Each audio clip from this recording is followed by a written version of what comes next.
Good morning, welcome to CATEX-TV. My name is Frank Fortunato. This is a live broadcast from Princeton, New Jersey. Today is Thursday, July the 8th, 2010. It's 11:30 a.m. Eastern Daylight Time in the U.S., 4:30 p.m. in London. Down in Hamilton, it's 12:30, and of course in Mexico City, it's 10:30. If you need to reach us during the broadcast, you can phone in toll-free at 1-866-67-CATEX. Overseas, our AOL instant mail address is CATEX-TV. Before we get to the news, I just need to note this. If you're not in the United States, you probably do not understand this. There's a 25-year-old professional basketball player named LeBron James. He is without doubt, the best player in the NBA. He's won the MVP award twice. He plays for the Cleveland Cavaliers. He's a free agent. Tonight at 9 p.m. on national television, he's going to announce where he is going to sign his next contract. The sports-related hysteria for this is beyond anything I've ever seen. He's either going to end up staying in Cleveland, going to Miami, or to the New York team, or possibly going to the Chicago team, we're hearing. Nobody knows, but either way, it's going to be an amazing spectacle. Now to the real news.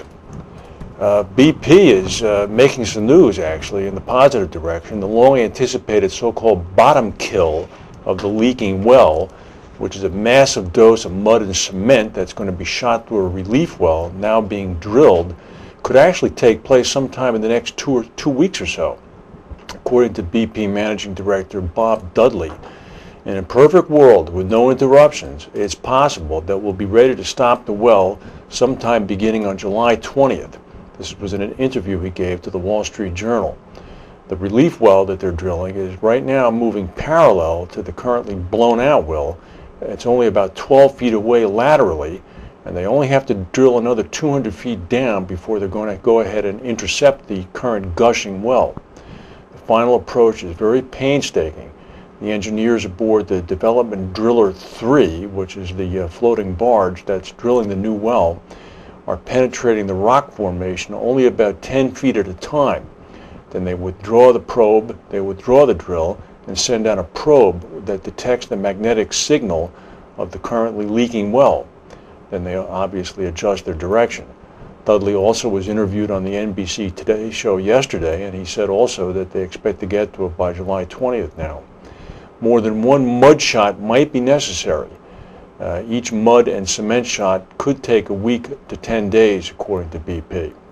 The uncertainty about the condition of the well, the one that they're going to have to blow out, along with the possibility of tropical storms that can disrupt operations on the surface, confounds any firm prediction. Right now, though, according to BP, the weather on the surface is expected to remain relatively calm, and we'll keep our fingers crossed there. Insurers have faced their costliest start to a year in the last decade.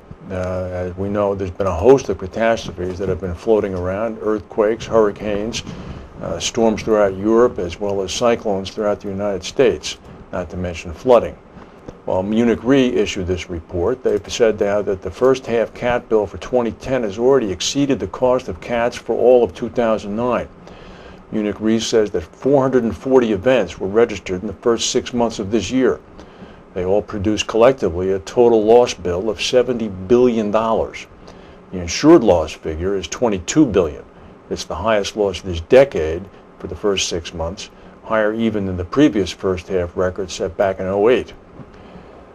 Professor Peter Hope, head of Munich Re's Georisks Research, pointed out that there have been 3 catastrophes categorized as great by the reinsurance giant: the earthquakes in Chile and Haiti and in China. But it was not just quakes that left their toll. Winter Storm Xynthia, which swept through the Canary Islands and then into Europe, that caused overall losses of about $4.5 billion. $3.4 billion were insured. Also, there were torrential rains causing mudslides in Madeira in February, violent storms producing heavy flooding in the U.S. in May, and severe floods in Central Europe in June, and widespread flooding in China, which is still ongoing. The professor said that global warming is expected to increase the number of weather events of this type. Well, Marsh is making some news. They're continuing to warn their clients that a strict reading of an 80-day notice provision Well, here's the Deepwater Marine platform in better days, obviously. This is the one that was drilling the Macondo well in the Gulf of Mexico that is causing all of the spillage. Marsh is warning its clients that a strict reading of an 80-day notice provision means that those clients have to give written notice of loss to their carriers concerning any losses coming from the Deepwater Marine by 5 p.m. Eastern Daylight Time today. Marsh noted last week that, quote, several carriers indicated that they will enforce these time limits strictly without any weight being given to the date that the insured first became aware that they faced potential exposure. Of course, any insured who might not be aware that they face potential exposure might have been spending the previous 75 days on Mars. Meanwhile, Marsh has warned that future policies are likely now to have their terms and conditions impacted by the Deepwater Horizon event. Companies that give notice to their carrier about deepwater claims likely are going to face an endorsement that could significantly reduce further cover for clients. Marsh also said that they've been told by certain excess liability carriers that they anticipate adding broadly worded event-specific exclusions to their 2010 to 11 policies to eliminate coverage for the Deepwater event. So you better get your claims in by 5 hours and 23 minutes from now. Despite BP's projections about calmness on the surface, there is a tropical storm brewing in the Texas coast area, well away from the site of the leak. This would be the second tropical depression of the 2010 Atlantic season. It's going to make landfall just north of the border with Mexico in the Brownsville area. It's going to strengthen, it's expected, into Tropical Storm Bonnie prior to landfall. It's going to bring some isolated maximum rainfall pockets of up to 10 inches to that area. Meanwhile, in London, a forecasting unit called Tropical Storm Risk said that it now expects 19 named storms this season. It's the highest forecast ever issued by the organization. Well, we've been hearing for the past couple of months Mr. von Baumhard at Munich Re, as well as his counterpart at Swiss Re, beginning to complain a little bit about the solvency requirements that are mandated by Solvency II, the capitalization requirements. And we've been wondering when the people in London were going to begin to talk about it, and the bomb finally hit today.